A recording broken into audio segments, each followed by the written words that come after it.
Et coucou! J'espère que vous allez bien. Je vous retrouve aujourd'hui pour une vidéo qui existe grâce à vous, puisque vous m'avez envoyé des récits de vos histoires, de moments où, pendant un tirage, il y a eu à un moment une carte qui vous a provoqué un déclic, qui vous a fait vous rendre compte d'un truc, comprendre un truc, et qui a du coup changé quelque chose pour vous dans votre vie, dans votre façon de voir les choses, dans ce que vous alliez faire, bref. C'est des trucs un petit peu magiques. Je mets un petit warning quand même pour rappeler que c'est pas à chaque tirage qu'on a un déclic qui nous change la vie, ça fait un peu partie des images d'Épinal du truc et un peu waouh de se dire c'est sûr que quand je vais me faire un tirage, il y aura un truc incroyable qui va se passer. Pas toujours, des fois ça arrive, c'est le cas des histoires qu'on va raconter là, mais voilà, c'est vraiment pas toujours le cas, donc à garder en tête. En tout cas, un grand merci déjà aux personnes qui m'ont confié ces histoires et qui sont ok pour que je vous les raconte. On avait déjà fait une vidéo il y a un peu plus d'1 an, à peu près dans le même style, une carte de tarot a changé ma vie. Je vous remets le lien en description si vous l'aviez pas vu. C'est une des vidéos les plus vues et les plus likées de ma chaîne et j'avoue que c'est aussi une de mes préférées et j'espère que celle-ci vous plaira aussi. Vous allez voir, il y a un peu de tout, il y a des tirages que moi j'ai fait, des tirages qui ont été faits par d'autres personnes, il y a du tarot, des oracles, d'autres jeux, bref, c'est hyper varié. Ben, let's go! La première histoire, c'est avec la carte du pendu. Alors, la personne m'a écrit: après 2 années difficiles à plein de niveaux, je me suis retrouvée dans un état de fatigue physique et mentale extrême, mais je continuais de vivre comme je l'avais toujours fait. Je me rendais compte que j'étais épuisée, mais je n'envisageais pas de modifier drastiquement mon mode de vie. Puis, pendant plusieurs mois, la carte du pendu m'a littéralement poursuivie. J'ai commandé un jeu de tarot en ligne et le petit pins offert en cadeau était le pendu. Lorsque je battais les cartes, le pendu sautait de mon jeu. Il apparaissait également dans tous mes tirages, quelle que soit la question. Dès que j'ouvrais un livre de tarot, je tombais sur la page du pendu, etc. etc. Je ne comprenais pas ce qu'il voulait me dire. C'est toujours comme ça, hein. Les cartes qu'on n'a pas envie de voir, les cartes qui vont changer quelque chose pour nous, en général, on les comprend pas, hein. C'est bien pour ça qu'on est bloqué dans une situation, au global. Bref. Et puis un matin, j'ai été incapable d'allumer mon ordinateur pour travailler. Je me suis tiré les cartes et le pendu est de nouveau apparu et c'est là que j'ai compris que je faisais un burn-out et que cette carte était là pour m'enjoindre de faire une pause. C'est ça, hein, le pendu c'est littéralement la pause. D'un coup, tout m'a paru clair et évident. Bah oui. Comme quoi le déclic c'est pas forcément la première fois que tu vois un truc, ça peut être à la répétition et au bout d'un moment ça vient quand même. J'ai donc tout suspendu dans ma vie et je me suis entièrement concentrée sur mon repos, chose qui était difficilement imaginable pour moi, évidemment. Et ensuite, le pendu a arrêté de me poursuivre. Ouais, c'est une belle démo cette histoire que, en général, quand on a une carte qui est importante, elle revient, jusqu'à ce qu'on se débarrasse du problème, entre guillemets. Donc si vous, dans votre vie, vous faites des tirages et tout et que vous avez une carte qui revient tout le temps, penchez-vous dessus. Elle a vraiment un truc à vous dire. Alors ça c'était pour la première histoire. Elles sont assez courtes hein, au global. Deuxième histoire, la reine de bâton. Coucou Anne-Lucie. C'était lors d'un tirage avec toi en septembre 2022. Pour remettre le contexte, j'étais séparée depuis un peu plus d'1 an du papa de ma fille, mais j'avais emménagé depuis peu avec mon nouveau chéri et ma fille de 9 ans. Les choses s'équilibraient tranquillement entre nous trois, mais il y avait un gros mais. L'arrivée imminente de son fils à lui, un week-end sur 2. Un pré-ado de 11 ans, hostile à notre relation et pas du tout disposé à y mettre du sien. Je t'ai alors sollicité pour un tirage, soucieuse de savoir si les choses allaient un jour s'arranger. En milieu de tirage, donc au centre, la dernière carte, la reine de bâton est sortie. Tu m'as alors expliqué sa signification, que j'étais cette reine de bâton, et qu'il m'incombait, si je le désirais, de faire fonctionner cette réunification. Car tout allait se jouer entre cet enfant et moi. Notre relation, c'était la clé. J'étais très agacée par ce gamin et son comportement envers nous et envers son père. J'ai alors décidé de voir les choses sous un autre prisme. J'ai écouté tes conseils avisés. J'ai tout misé sur une complicité entre lui et moi. Et nous avons commencé à nouer une belle relation, faite de haut et de bas, mais nous partions de très très loin. Alors qu'il refusait même de venir chez nous et faisait des crises d'angoisse le soir, moi je le rassurais, je lui parlais longuement. Alors qu'il se disputait avec son père, je temporisais avec l'un et l'autre. Nous avons réussi alors à faire de belles choses et c'est grâce à cette carte. Sans elle, je verrais toujours cet enfant comme un ennemi. Merci à toi et à tes tirages toujours si justes. C'est fou hein, parce que, alors je sais plus du tout, je pense que c'était un tirage à 5 cartes à mon avis, je sais plus si c'était 5 ou 9, mais bon comme on avait une carte centrale c'était l'un ou l'autre. C'est vrai que quand on lit ce témoignage, il y a des trucs de l'ordre de la force, la tempérance, etc.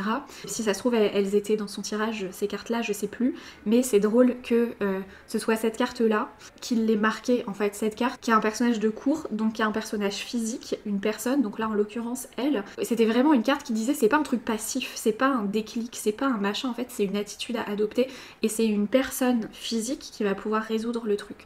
Et donc elle a décidé aussi comme ça de l'incarner et c'est très beau. Et c'est vrai que des fois, même s'ils sont mal compris, les personnages de cour peuvent être vraiment des cartes à déclic parce qu'elles nous demandent d'incarner quelque chose que généralement on n'incarne pas et des fois le problème c'est un petit peu ça. J'aime beaucoup cette histoire, je trouve ça assez joli de comprendre un personnage de cour comme ça et de le prendre pour soi. Alors, troisième histoire, la lune.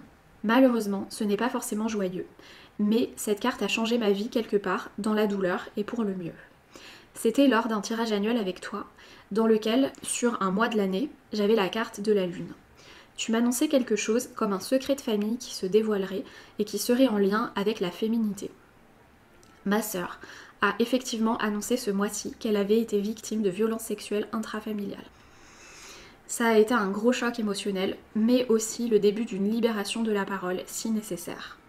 Ça m'a aussi donné beaucoup de combativité et une envie de militantisme sur ces questions qui m'étaient déjà chères et qui le sont encore plus aujourd'hui.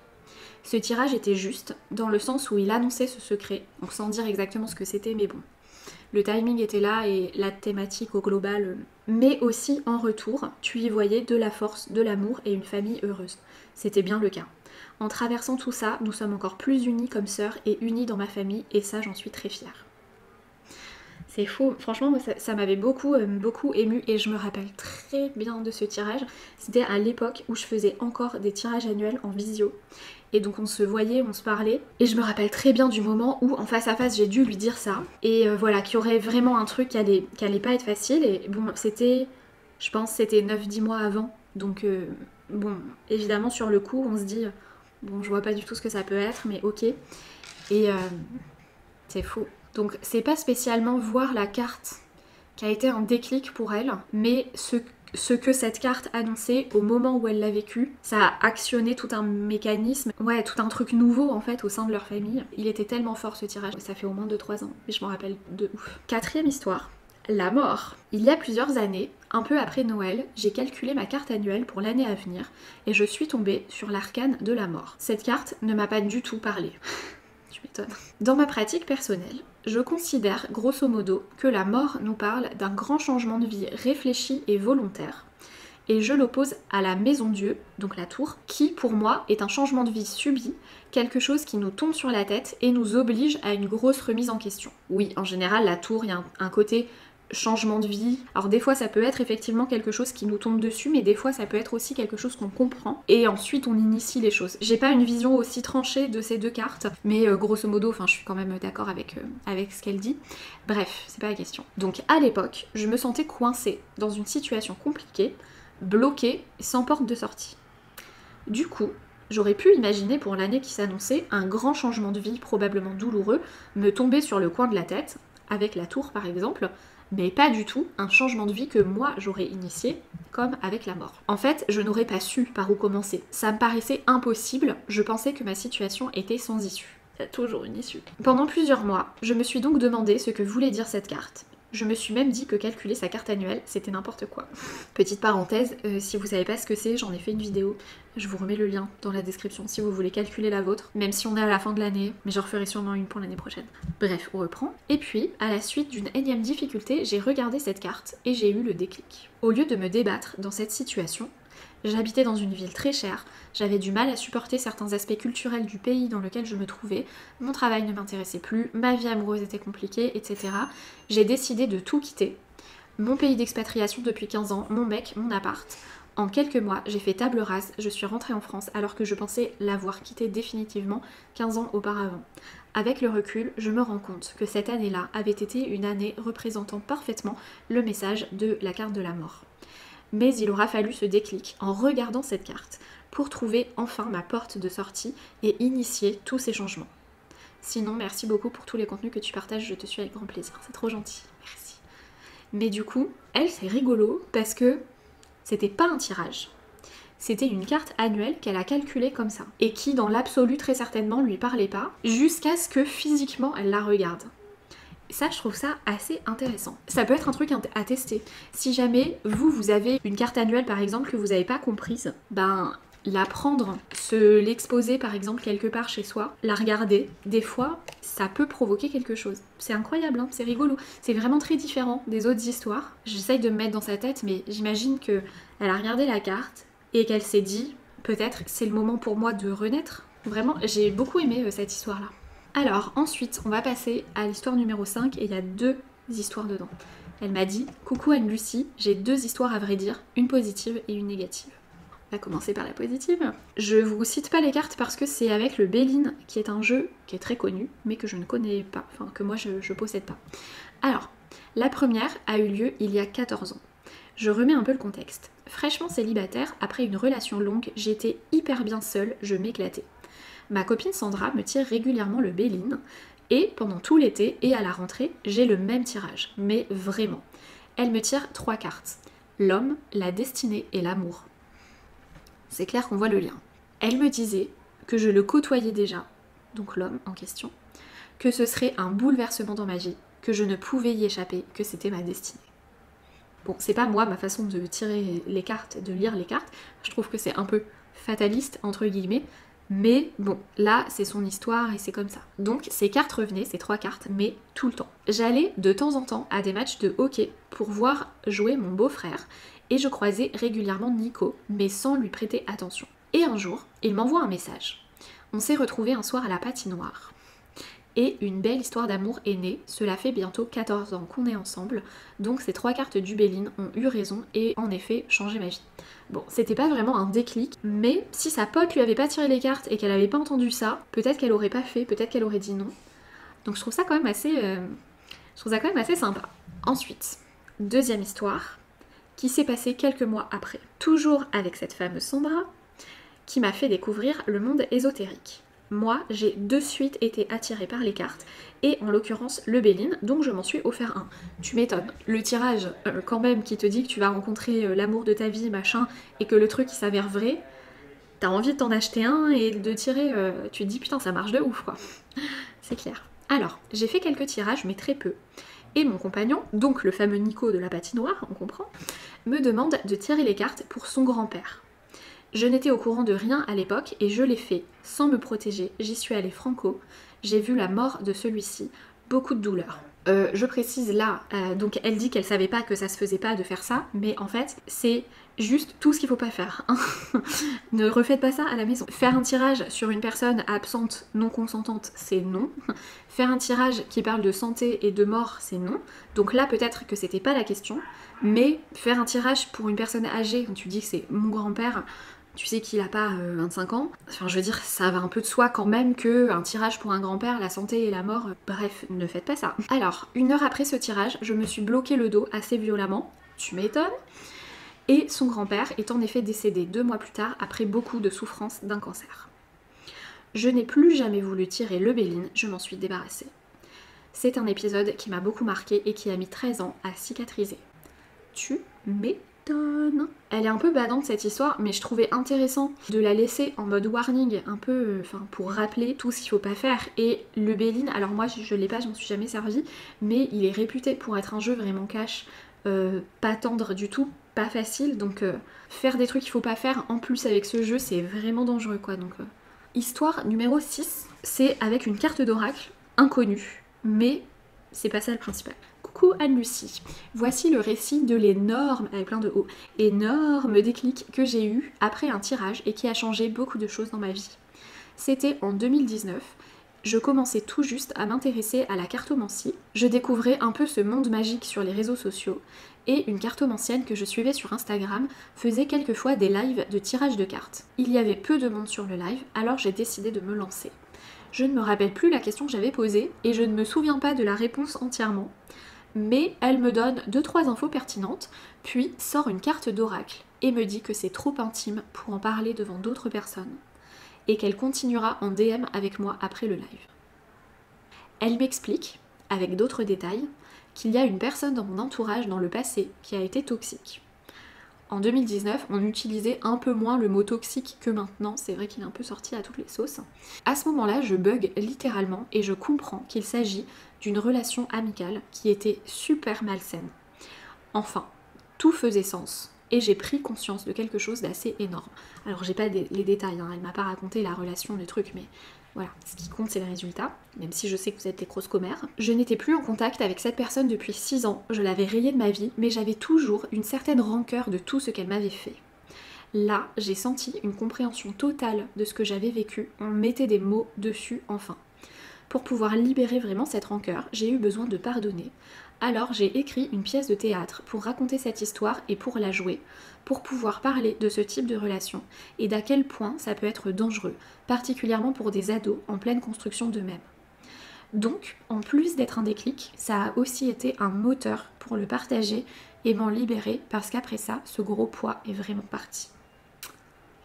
Je n'aurais jamais imaginé qu'un tirage qu'on prend généralement un peu à la légère quand c'est une carte en direct comme ça sur les réseaux puisse donner lieu à des changements aussi importants.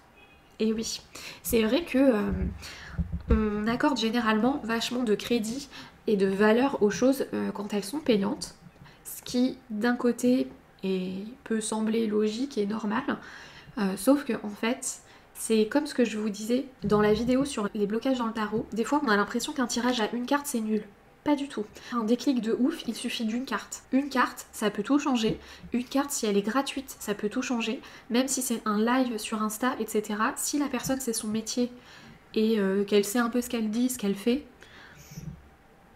il faut pas prendre ces trucs-là à la légère spécialement parce que c'était un live comme ça et que c'était une carte gratuite. Voilà.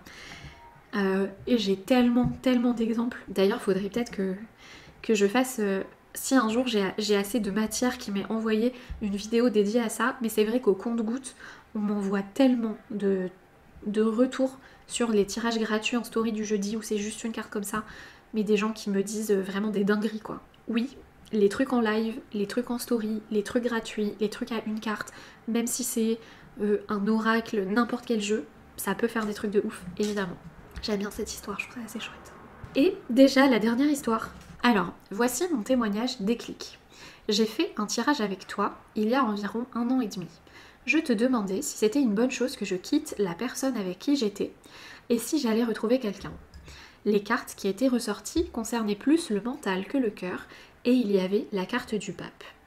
Tu y avais vu un blocage chez moi, une peur de sortir des cases qui m'empêchait d'avancer. Et puis aussi la carte du jugement, pour laquelle tu me disais qu'une discussion avec quelqu'un, une phrase que je devais entendre, allait me permettre de faire des connexions dans ma tête et tout éclairer. Eh bien, c'est chose faite. Je crois que quand elle m'a écrit ça, ça venait d'arriver. Donc c'est très récent. J'ai effectivement eu une discussion avec une personne qui m'a littéralement ouvert les yeux sur quelque chose que je ne voulais pas admettre ou peur d'accepter, le fait d'être attirée par les filles, et en l'occurrence par cette personne-là. C'était comme tu me l'avais dit, une réelle évidence. Lorsque cette discussion est arrivée, ton tirage, réalisé 1 an et demi plus tôt, m'est direct revenu en tête. Alors, même si tout n'est pas si facile, je me sens libre, en accord avec moi-même plus que jamais, et je me sens vivre à nouveau. Alors, encore une fois, un grand merci à toi pour ta clairvoyance et ta bienveillance. J'ai trop aimé aussi lire ça, je trouve ça un peu fou. Alors c'est rigolo hein, parce que le jugement, d'ailleurs c'est stylé de terminer cette vidéo sur les déclics avec la carte du jugement qui est la carte des déclics. Donc si vous avez d'autres histoires de déclics avec la carte du jugement, c'est grave un truc qui m'intéresse et vous pouvez m'écrire un message par rapport à ça. Il me semble que c'était la dernière carte de son tirage, donc c'était la grosse carte bien au centre, bien au milieu. Et la carte du pape, c'est typiquement la carte des coming out. C'était pas super étonnant, mais c'est vrai que le déclic, il n'est pas forcément toujours immédiat et il peut mettre un moment à arriver. Donc 1 an et demi plus tard, c'est rigolo parce que au moment du déclic, je pense qu'il y a cette carte qui lui est revenue en tête. Je trouve ça assez fou. C'est magique quoi. Bref voilà, c'était vos histoires. J'espère que vous avez aimé les entendre. Vraiment un super grand merci à toutes ces personnes qui m'ont partagé leur histoire. Ça m'a fait super plaisir de les lire. C'est trop stylé, c'est vrai que c'est toujours un petit peu magique de voir ce qui peut se passer grâce à une carte et grâce à une parole entendue. Pour la team des silencieuses, vous pouvez me mettre un petit emoji trompette pour évidemment le clairon là du jugement. Et comme ça, je saurai que vous êtes passé. Je vous remercie beaucoup d'être là. Je vous dis à la semaine prochaine. Bisous.